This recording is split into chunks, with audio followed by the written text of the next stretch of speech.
I should just be really amped up today. Can you feel it coming from me? Can you slide- feel I'm gonna my energy? slide- Like slide your coffee I'm away like from you. moving. All right, you ready? Yeah.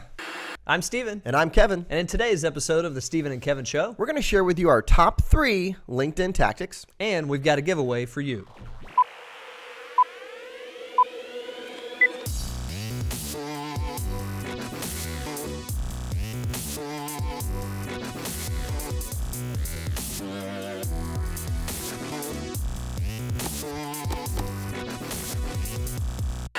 Hello, everyone, and welcome back to episode 10 of the Steven and Kevin Show. 10th anniversary edition. The 10th that how it anniversary. works? We made it pretty far here. 10 it's a pretty big deal. I don't know what I'm going to do when I run out of 10. When we go to 11, I'll run out of fingers on my hands. But anyway. Yeah, so here we are, number 10. Welcome back. Thanks for joining us on Periscope. And be sure, if you haven't already, check us out on iTunes. We've got a podcast rolling there. Absolutely. If you have a question, use hashtag #AskStevenandKevin on Twitter, on Instagram. We'll happy to feature it on the show. So if you haven't seen this show yet, we answer 3 questions from our audience. Today we're mixing it up a little bit in one way. We only have one question, Right. but there are 3 parts to it. Right. So today's comes from Laura Lincoln at Lincoln Advisor. She says, what are the 3 top ideas you have for LinkedIn users? Hashtag Ask Steven and Kevin. So today, instead of going through 3 different questions, we're going to use hers and hit 3 top ideas. Absolutely. And one of the things we noticed today when we were prepping for the show is on LinkedIn, we noticed that videos were playing automatically. Like if you actually upload a video through YouTube, it was actually playing automatically in the feed, which Kind of like in Facebook. Yeah. Which is, I think, kind of cool. I think you're going to see more videos being put on LinkedIn for that reason. They're far more dynamic if you're scrolling through and seeing it live. I wonder if we can show them, Kevin. We've got our screen pulled up here. What do you think? Yeah, if there is one, right? I mean, that's the thing too. I mean, I don't know if there's going to be one unless you posted something recently. But here's what's interesting about this, even if we don't have an example, was that, through Facebook natively. Boom. Example. Oh, there we go. Right. I wonder if it's actually going to capture it though with WebEx We'll see. here. Take our word for it, gang. Yeah, on take our word LinkedIn, for it, Check but- it out. If you haven't been on LinkedIn, look for one of the videos that's not a sponsored post, and you'll see it'll start to autoplay. Yeah, and we didn't have to upload it like natively through Facebook. Facebook video is big. We didn't have to upload it through that for it to actually play automatically in the feed. It was actually a YouTube, right? Pretty interesting. What does that mean? What does that mean? Over. Yeah. No, but it's a big deal, and that's why we love video. All right, so top ideas today. We've got 3 of them for you. We do a lot of LinkedIn training. ton. It's become more and more popular, and For people wanna financial know- advisors. Yeah.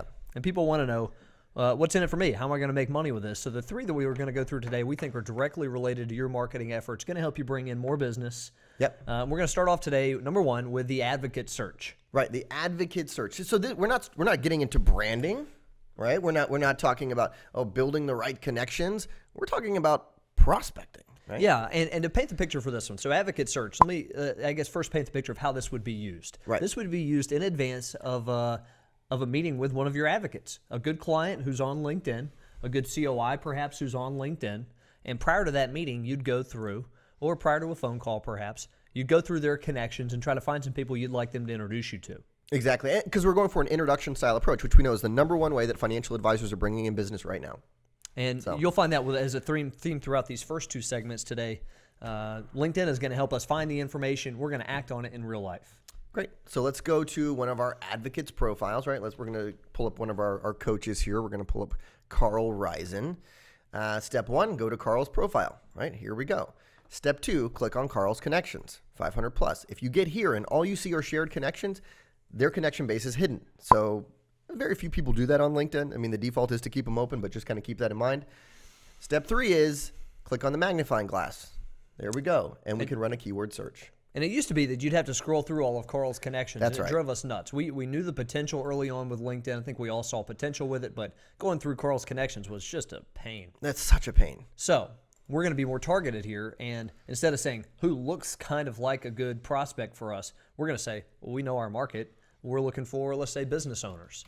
So we type in owner, and it would come out within Carl's massive network here, 119 results. Perfect. So let's say we don't really care if they're in the D.C. area because we're in Charlotte, let's say. Let's further scrub that geographically so that they're people in our area. Carl happens to live in Cincinnati, so we'll target it in Cincinnati. There we go. Knocks us down to 31 people who fit that profile.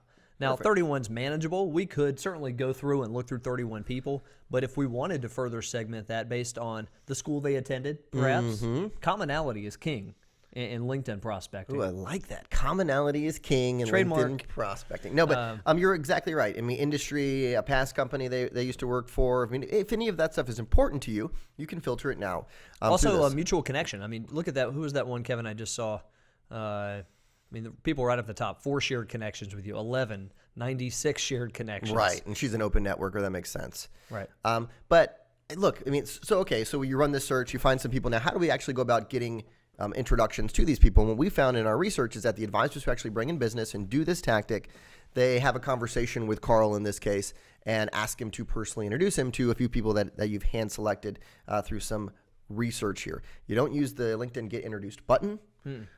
We don't necessarily shoot an email off to Carl and ask for a couple introductions here. It's through carefully crafted conversations. And you'll find that as a theme. You know, the book Kevin and Matt wrote, shameless plug here, The Indispensable LinkedIn Sales Guide for Financial Advisors.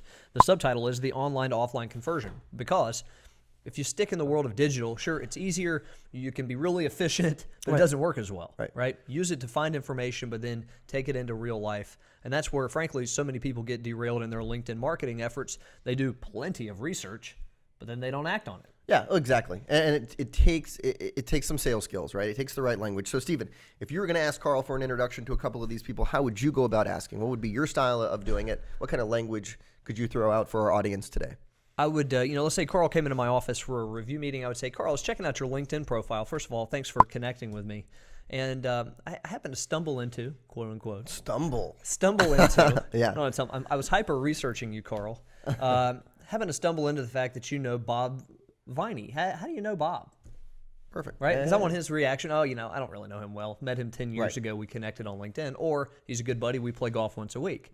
So if it is the latter or any similar type statement that he does, in fact, know Bob, I might say, what's the best way for you to introduce me to Bob socially, just to get to know him? Perfect. Love now, it. Carl's not an idiot. He's my client. He's a sharp guy. He knows I'd like to do some business with him eventually. Yeah. But he understands that game of I need to get to know him first, right? Here's one of the biggest stumbling blocks you're going to run into with this type of strategy is people don't know their connections well enough. So with this, focus on people with smaller networks. We picked Carl as an example. He has 500 plus connections. What if you focused on someone with 100 connections, 150 connections? You can tell a lot about how someone uses LinkedIn based on the number of connections they have. Yeah. Exactly. I mean, Gina Cruz, who knows how many connections she has she's as an open network, networker? 16,000 plus connections, right? Totally different strategy. I would bet $1 Carl does not know her. No. Not know her well. He got an invitation to connect, and he said, okay, I'll connect. We're going to find out. Hopefully Carl's watching. Maybe that's the case. But all right, so let's move on to, that's number one. Let's move on to number 2, which is the advanced search feature. And the difference between these two, advocate search is not something you could search for on LinkedIn. We kind of made up that term, right? Yeah. Advanced search is an actual search on LinkedIn. Advocate search, the one we went through, goes through a certain person's network to find people of a certain criteria. Here with the advanced search, we're going through your broader network. So instead of saying, who does Carl know? We're saying, who does everybody in our network know who fits this certain criteria? Right. Same kind of scrubbing criteria, though. Geography, school, occupation, previous. That's right. I mean, all that stuff you can search by, but it searches your whole network. It's just a bigger net, much bigger net that we're casting out here. And you can get more results, and you can be a little more selective in terms of who you're going after. So one of our favorite advanced searches, I mean, there's a couple that we're going to show you today. And the first one is more of a money in motion type search. So a lot of people on LinkedIn who are in between jobs, which means for advisors, there's potential rollover opportunity. And if that's the case, then all we need to do is put ourselves in the frame of mind for someone who's on LinkedIn who's actually looking for a job, because most people don't say, hey, Kevin Nichols is unemployed, right? No. I know. Right, they make it sound way better. We should than that. search for that sometime. Yeah, because I think there is some, but it's not as many. But most of the enlightened people out there are going to put something like in transition, seeking new opportunity. Right. Seeking a new challenge, looking for a career change, the former CFO of whatever it might be, right? So just as an example, if you just threw in here in the keywords new opportunity, we put it in quotes because we're looking for that exact phrase. Location, let's throw that in there because obviously that's important. And we're going to put in our location. We're going to broaden it to a 100-mile radius just to give you some good results here. We'll travel. And we want first and second degree connections, meaning we know them or we know someone who knows them. Perfect. Let's run that search. Let's see what we get. And 220 results. Here we go. And you're going to have to sift through this, by the way. Edmund, seeking new opportunity. Irma, new opportunity.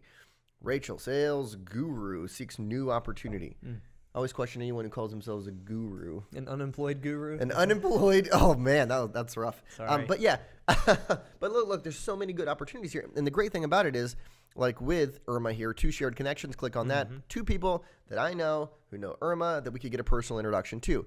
And by the way, both of these people happen to be recruiters.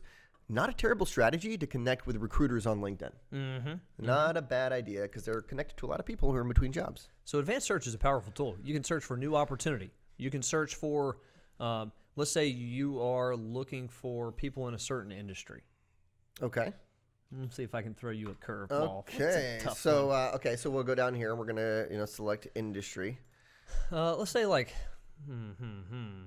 say information technology. Okay. Right. And that's still under the a new transition. opportunity. So let's get rid of that. Yep.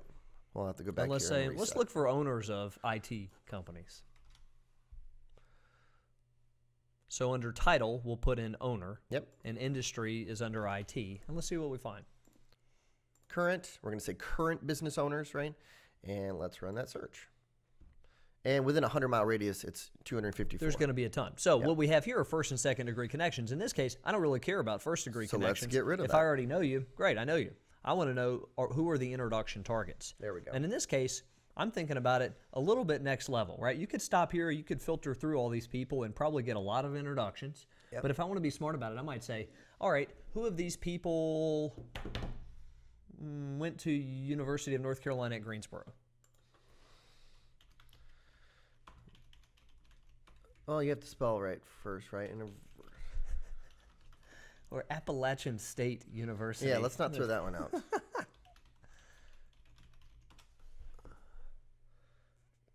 So these are people, this is a scrubbed list. Right. I mean, if that's my target market, we have connections in common with Wade Alexander or John or Michael, and click on the one under 5 shared connections, right, under John Pans. There we go. We know Jonathan, Joey, Justin. I mean, there's a way that we could get in front of this guy if he was, in fact, our targeted client. And yeah, absolutely, without a doubt. So look, that's the advanced search. Here's a giveaway. We're actually going to do a giveaway in the show. We've never done a giveaway before. But if you ask us a question, we need questions for the show, using hashtag AskStephen and Kevin on Twitter or on Instagram, we will give you the advanced search chapter of this book. Really set them up there. They were thinking you were going to send them this book. Search we will chapter. give you a the advanced search chapter is awesome. It goes through how to find retarees, how to find people who just moved to your area. Absolutely. And some of the searches here, we put a lot of time into making a long list of, like Kevin went through, money in motion, seeking, challenging, that kind of stuff. There's a whole list of them in that chapter, and you don't have to reinvent the wheel or think of all these yourself. Use our legwork and just ask us a question. Hashtag AskStephen and Kevin. Yeah, ask us a question. We will reach out to you, and we will make sure you get a copy of that chapter. I like it. Okay, so segment number 3. This is a new and somewhat exciting piece for us. We've started putting a lot more energy into how do you cold prospect on LinkedIn? Because so much of the industry is still teaching cold calling. We think it's going to be phased out sooner than later. There's a huge amount of focus in the industry on going next gen, targeting younger clientele. They're certainly on social networks, so why not be on there and prospecting? So over the past year, we've done some testing. Yeah. We have, with the help of many gracious advisors, put this through the rigors of, let's see how many messages we can send through LinkedIn to people that we don't already know, and see if we can get some meetings lined up. It's like the 2015, 2016 version of cold calling. Yeah, and we've actually had some really good success with it. We've actually seen some veterans bring in new clients with it. We've seen plenty of newer advisors bring in clients through a strategy like this. But let's say you identify someone on LinkedIn, you think, okay, that person is an ideal prospect for me. What do we do? And what the most annoying thing to us is when someone asks us to connect and then they immediately follow up with a pitch. Drives us crazy. It's like, where's the romance? Like, take me out to dinner first. Nice movie. Or, or at Where's least the romance, if you're going to right? pitch, don't give us this lengthy. We should pull up an example to show of one of these lengthy follow-up, hey, thanks so much for connecting, and here's my blog, and It's here's like this, 6 and hey, you should take a paragraphs. look at my book, and you should do this. Yes. Oh, Forget give me about a all break. that. So that's not what we're after here. We don't want any of you to look like spammers. And the technique we're going to show you right now, in brief at least, we could spend a day on this tactic. It's going to have you reaching out to people you don't know, trying to strike up a meeting, but not looking like that sales jerk, right? Right. So here's kind of the strategy. One, you identify someone through an advanced search, most likely, that you want an introduction to. And as Stephen said, commonality is king. So when you're running that advanced search, you want to put in as many things as possible about yourself that you can bring up through conversation to help build rapport throughout the process. Step 2 is we're going to send a personalized invitation to connect, and we are going to personalize that. So it's not just hey, I'd love to add you to my professional network. Any of that boring jargon, you're going to personalize it. We also like to set up, some sort of hey, and I love to chat at some point. We like planting a seed in that invitation as well. Once they accept your invitation to connect, the next step is a thank you message, and that's like immediate. The moment that Stephen connects with me, he's my prospect. I send him a message, say, Stephen, thanks so much for connecting. Again, looking forward to chatting at some point, learning more about what you do or whatever it might be. But that's it. I mean, that's it. I'm not, like you said, I'm not putting in a bunch of other links there. I'm not like, trying to sell you on anything at that point. No, we're just reeling them in. Yep. And the strategy differs slightly. If you're brand new to the business, you got to put some points on the board, right? Right. Cold prospect. Be a little more assertive. Ask for some meetings earlier than later. That you have to do. If you're the veteran of all veterans, you're a managing director at your firm, they parade you around to speak to other advisors, and you're top 10. Don't go in here and do a lot of cold prospecting. Right. It hurts your brand. Right. I mean, you have gone beyond that. But for the vast majority of people, this can play some role, and you're somewhere in the middle of that, right? Exactly. You connect with people you don't know. You try to start some conversation based on some commonality, Yep. and you see where it takes you. Yep. This is a numbers game. Yeah, exactly. So we're at the thank you message now. So we send an immediate thank you message. Then we give it a little bit of time, maybe a week, couple weeks. We send some sort of what we call a giver message. And this is offering up some sort of networking support, introductions. I mean, this is like legitimate too. And this is not canned either, right? Because you've seen that before too. Hey, Stephen, let me know. I built a vast network. If I can introduce you, happy to do it. And it's just very generic as opposed to, hey, Stephen, I know you're in the tech industry. I have a number of contacts there, including Jim Smith. Would love to introduce you to him. Much better. Yeah.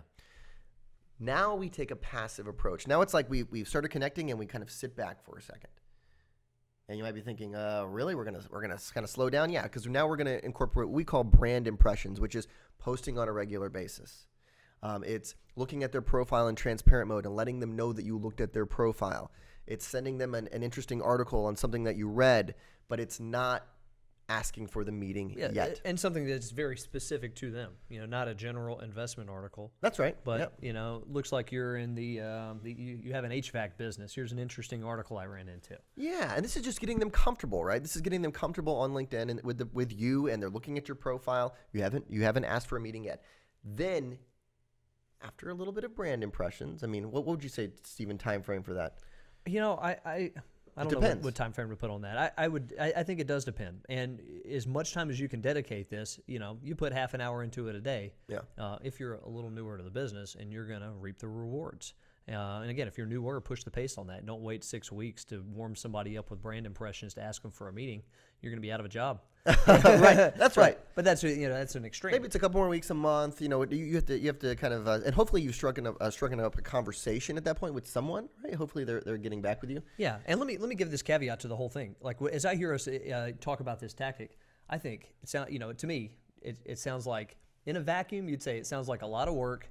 We got to make all these impressions. Like, when does the business happen? Here's what I think makes it though is when you run the searches in your real life network, you're not sending this out to people who you don't that you're unsure of their ability to do business with you. I mean, I guess you're unsure about anybody, but you're running searches for people who are highly targeted, big money players in the community, people that you would really love to have as clients. So, at first glance, if you're hearing this and you're saying, gosh, sounds like a lot of work, we'll link you by the way, to an article that explains that concept in full, and I think you'll all like that. That'll be part of the giveaway package. Okay. But when you get more excited about it when you start running the searches for people who you'd really like to do business with. Mm-hmm. And let's run a commonality search now for them, Kevin, just to paint the picture a little bit of how we do this. So let's say I'm a financial advisor here in Greensboro, North Carolina, and I'm looking for people who are, my big thing is business owners, let's say. So let's just go title owner. We'll say current, right? Current business owners. That's a niche for me. I feel like I can really help these people. And let's say that I wanted them to have gone to Appalachian State. It's where I went. It's a certain bond. It's not an enormous school. Help me out here. 1L, you got it. A, yep. You missed the H.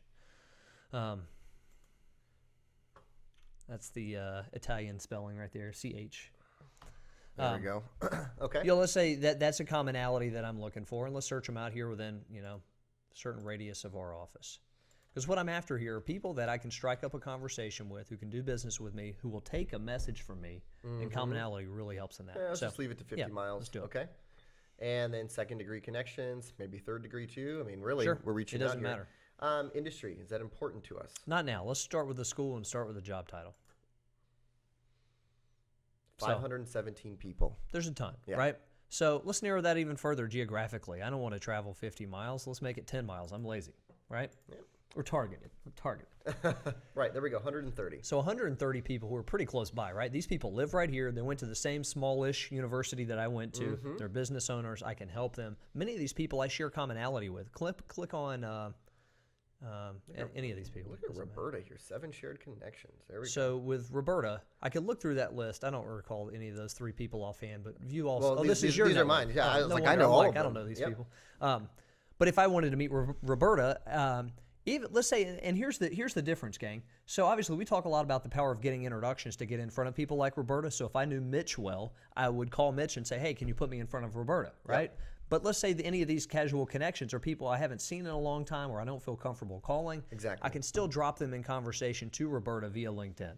So if I were to click connect to Roberta, right, I go to her profile and I go to connect. I think could be a big prospect for us. I'm going to call her a friend. It doesn't really matter. Yeah. She's not going to know. People get hung up here all the time. And in my scripting, we don't have to type all this out for you, but I would reference the commonalities. I'm going to say, I stumbled into your profile. I noticed we have X, Y, and Z in common in terms of connections. Yep. Mitch is a great guy, even if I haven't seen him in a few years. Doesn't matter. I'm not asking his permission to do this. Also, so you went to Appalachian State University. Would love to connect with you at some point. In the meantime, want to connect on LinkedIn. Perfect. Something like that. So you personalize the invitation to connect, bringing up those commonalities. Likelihood of Roberta connecting is probably pretty strong when you brought that stuff up. Yeah. Then thank you message, then giver message, then brand impressions, and then you close for a conversation, right? You give it. So I mean, the whole process could take a month to 2 months, but then you've actually started to build some rapport through the process, as opposed to Roberta accepts my invitation to connect, and hey, Roberta, we work with a lot of business owners, would love to connect with you. No thanks. Yeah, exactly right. If I do a little bit of homework on her, see, and this is part of the process. We're not doing 70 messages a day. That's a good point. Think about 7 messages, right? Exactly. You can send 7 super targeted. If I want to look up where she's currently, where her business is, there's a good chance within a 10-mile radius of here, maybe I know somebody or have a client who is in the building beside her. Yeah. Maybe there's some other commonality, and I can afford the time to research her in that way because I'm only doing 7 of these a day, perhaps. Yeah, and that 7 number is one we kind of throw out there because there was a newer advisor that we worked with who implemented this strategy within 6 months, brought in 8 accounts, and he did 7 a day. That was like his thing, right? So we started using the 7 a day. So this is a little bit of fun. Your takeaway today, we talked about 3 LinkedIn-specific sales tactics. Your advocate search, use it in advance of client meetings. Right. Your advanced search, use it once a week at least to scour the area for people who fit your ideal client profile. And save those searches. You can save them. Get introduced. Yep, we didn't talk about saving searches, but Another day. another day, another time, another episode. And lastly, the direct to prospect, going cold with LinkedIn. This is trial and error for you. Your network is different than ours. Your target market is different than ours. Pick a niche and go after it with colder messages, and it'll work for you if you do enough of these. Absolutely. And I'm a big Gary Vaynerchuk fan, right? We modeled the show a little bit after him. But one of the things he always says is that marketers ruin everything, right? And right now, LinkedIn is not ruined, right? I mean, eventually people will start using it, overusing it. It'll become spammy. Right now, it's not. And right now, we see advisors bringing in business with it. They're getting people's attention via LinkedIn. So take us up on that giveaway, gang. Yes. Ask Stephen and Kevin is the name of the game. We'll give you the chapter of the book and the passage on cold prospecting on LinkedIn. And if you haven't taken us up already on a free consultation for our coaching services, another shameless plug here. We do social media coaching. This is a hot time for coaching. We're getting a lot of calls regarding our individual coaching. So fill out the profile on our website. We'll give you a ring, have a conversation. So thanks all. Everyone.